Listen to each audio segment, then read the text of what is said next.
最讨厌的就是穷人。Hal yang paling aku benci adalah orang miskin yang masih memilih punya anak. Tapi kalau generasi kita semua menolak menikah dan punya anak, lalu dengan populasi yang menua semakin serius, apa yang akan terjadi? Apa hubungannya denganku? Kurasa tidak ada hubungannya denganku. Aku 23 tahun, belajar manajemen tempat kerja di Institut Teknologi Beijing. Aku seorang pendukung anti pernikahan dan aku sama sekali tidak akan punya anak. Mengapa aku memegang keyakinan yang begitu teguh? Pernikahan berarti banyak beban, dan tekanan untuk bertahan hidup terlalu besar. Aku pergi untuk wawancara di 7 perusahaan, besar dan kecil. Beberapa terdaftar, beberapa tidak. Awalnya, semuanya berjalan cukup baik selama proses wawancara. Tapi begitu mereka tahu bahwa aku sudah menikah, tapi belum punya anak, sikap mereka berubah. Mereka akan mengatakan hal-hal seperti, ya, tentu saja kamu akan ingin punya anak. Dan dengan undang-undang ketenagakerjaan yang sangat melindungi wanita hamil saat ini, kami tidak bisa mengambil risiko atau tanggung jawab semacam itu. Saat ini, banyak anak muda memilih untuk tidak menikah dan tidak punya anak. Bagaimana kamu melihat ini? Ya, masalah utamanya adalah tekanan yang dialami anak muda, terutama beban perumahan. Dan jika kamu punya anak, biaya sekolah, termasuk taman kanak-kanak, terlalu banyak. Keluarga tidak mampu. Saat ini, dibutuhkan beberapa orang dalam keluarga untuk membesarkan satu anak saja. Tapi di masa lalu, satu orang yang bekerja bisa menghidupi seluruh keluarga yang terdiri dari 4 atau 5 orang. Itu tidak mungkin lagi. Tinggal di Shanghai, aku melihat taman kanak-kanak ini juga sudah tutup.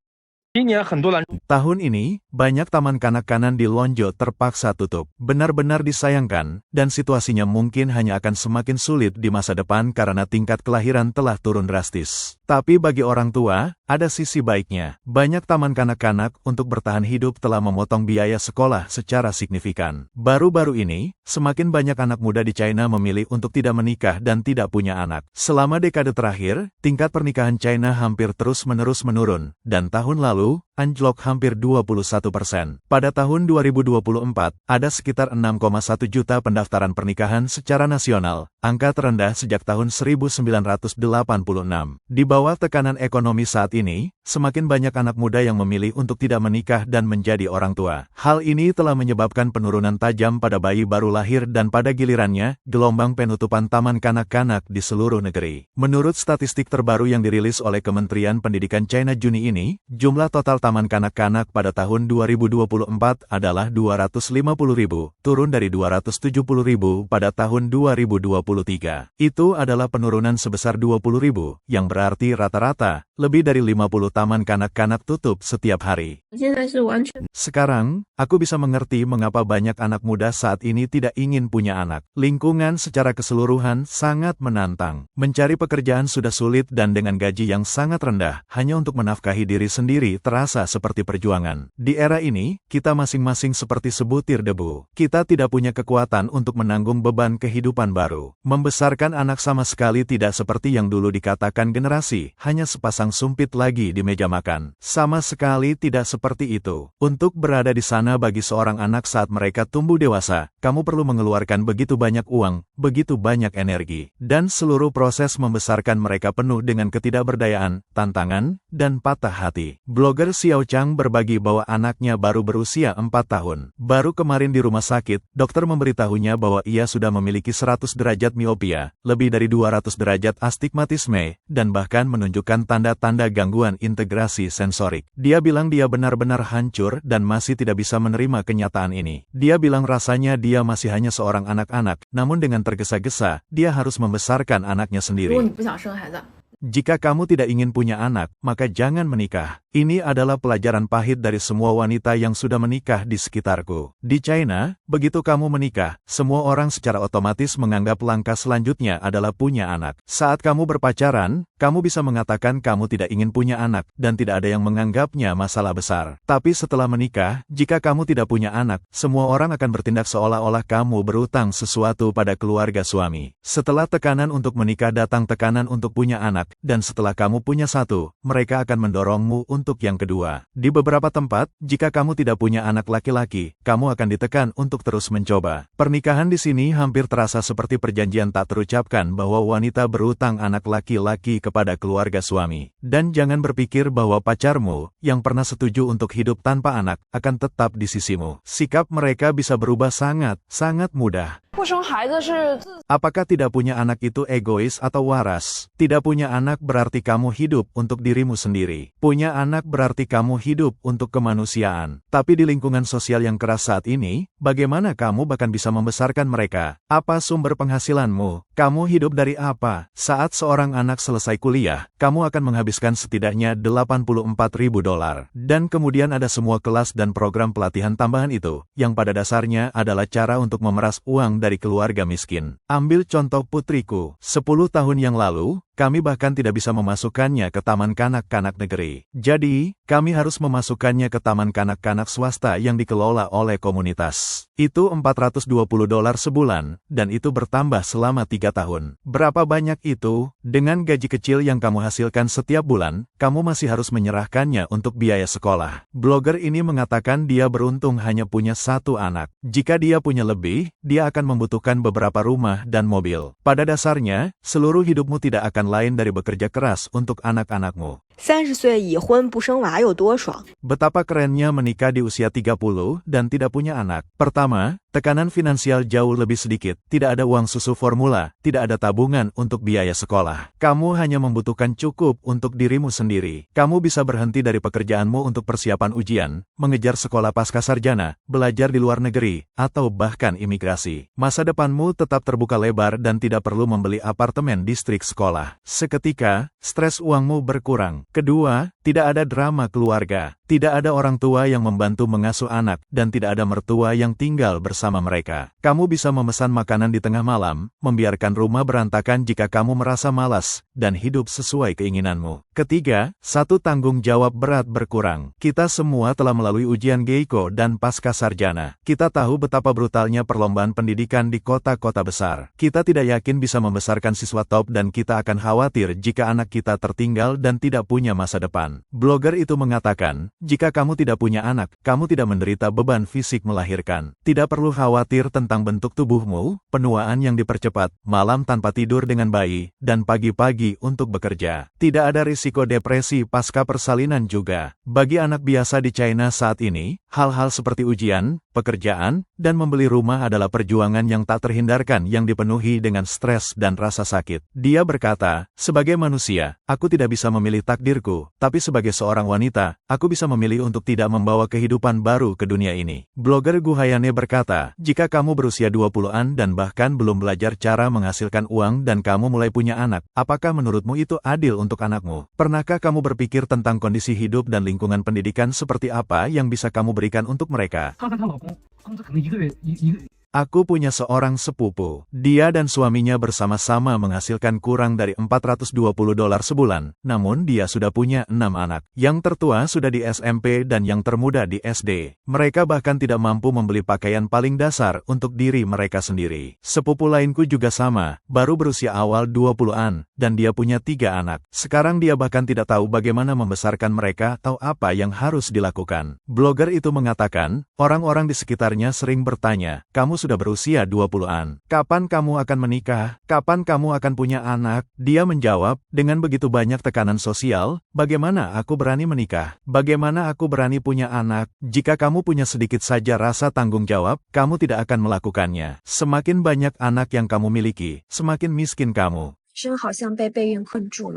Rasanya hidupku terjebak oleh upaya untuk hamil. Bulan ini menandai bulan ketiga pengangguranku dan juga bulan ketiga dari upaya yang gagal untuk hamil. Pola pikirku perlahan-lahan bergeser dari santai dan penuh harapan menjadi lelah dan cemas. Setiap hari aku terbagi antara mencari pekerjaan dan menunggu kehamilan. Di satu sisi, aku tidak ingin dianggap sebagai karyawan buruk yang hamil tepat setelah memulai pekerjaan baru. Orang-orang bergosip, mengatakan yang satu memotong pohon dan yang lain menderita di bawah bayangan. Tapi di sisi lain, bagaimana jika aku jatuh ke dalam lubang hitam? Bagaimana jika aku tidak bisa hamil? Maka aku tidak akan punya bayi maupun pekerjaan dan kecemasan hanya akan semakin buruk. Dan sekarang membawa label menikah tapi tanpa anak hanya membuat pencarian pencarian kerja semakin sulit. Blogger itu mengatakan setiap kali dia memikirkan hal ini larut malam, dia merasa tidak mudah bagi wanita untuk hidup di masyarakat ini.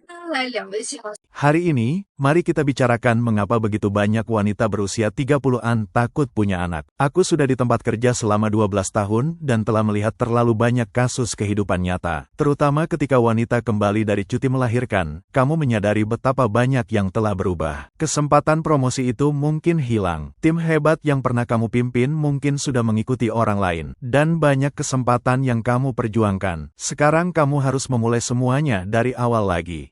Setelah punya anak, kamu mungkin juga menghadapi apa yang kita sebut pengasuhan janda, membesarkan anak hampir sendirian. Energimu terbagi ke segala arah. Berapa banyak wanita yang cukup beruntung memiliki suami yang benar-benar berbagi tanggung jawab mengasuh anak? Atau apakah kamu memiliki orang tua yang bisa turun tangan dan mendukungmu? Sebagian besar terjebak dalam perjuangan dari dalam dan luar. Tekanan tempat kerja, tekanan keluarga, tekanan masyarakat, dan yang terburuk dari semuanya, tekanan yang kamu berikan pada dirimu sendiri. Kamu ingin menjadi ibu yang baik, kamu diharapkan menjadi istri yang baik, dan pada saat yang sama, kamu masih harus kembali dan membuktikan dirimu di tempat kerja. Jadi, saudari-saudari, ketika kamu memilih untuk punya anak, itu hampir seperti memilih jalan hidupmu sekali lagi. Dan keputusan itu perlu dibuat dengan hati-hati.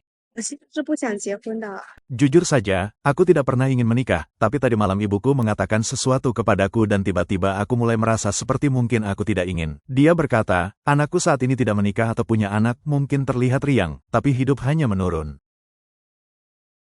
Teman-temanmu hanya akan semakin sedikit, dan kamu semakin kesepian.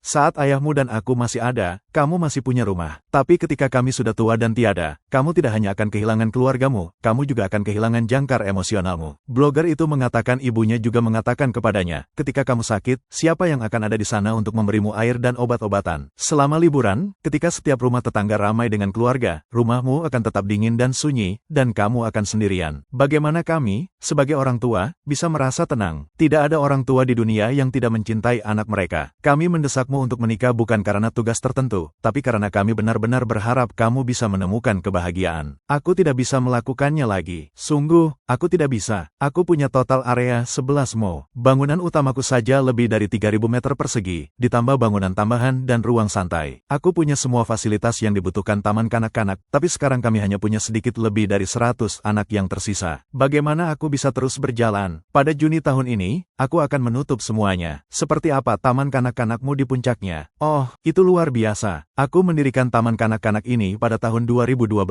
Di puncaknya, kami punya lebih dari 800 anak di sini. Itu adalah taman kanak-kanak penuh waktu terbesar di daerah kami. Kepala sekolah saya berkata, apakah kamu tahu apa arti 800 anak? Dulu, ketika kamu datang ke sini, bahkan tidak ada ruang untuk melangkah. Kamu harus berjalan mengelilingi anak-anak untuk lewat. Tempat itu penuh sesak. Pemandangan itu hilang selamanya. Ya, aku telah memutuskan untuk menutup taman kanak-kanak ini. Halo semuanya, aku Kepala Sekolah Fong dari Da Education. Hari ini, dengan hati yang berat, aku secara resmi mengumumkan penutupan taman kanak-kanak Siu Mingju di kota Xiaoyong. Selama 23 tahun terakhir, aku telah menyaksikan momen-momen mulia pendidikan anak usia dini swasta dan menanggung kesulitan dan tantangan selama pandemi. Kami telah memberikan pendidikan prasekolah berkualitas tinggi kepada puluhan ribu keluarga dan menerima cinta serta dukungan dari banyak orang tua dan teman.